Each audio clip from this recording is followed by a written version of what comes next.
जय शिवराय. आत्ता मी आहे जवळ्या किल्ल्याच्या कातळ टप्प्याजवळ आहे. पाठीमागे दिसत असेल तुम्हाला माझे काही सहकारी. आता आम्ही गड उतार होतो आहे. माझ्याबरोबर डोक्याच्या वरती तटबंदीचे काही अवशेष आहेत. जावळ्या हा किल्ला थोडासा अवघड श्रेणीमध्ये आहे. रावळ्या पण तेवढाच अवघड श्रेणीमध्ये आहे. 4000 फूटहून अधिक दोन्ही किल्ल्यांची उंची आहे.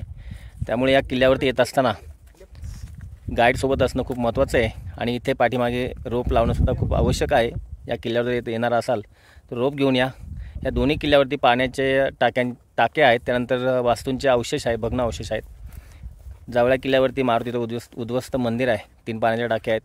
आणि रावळ्या किल्ल्यावर देखील 3-4 पाण्याचे टाके आहेत. गुफा आहे.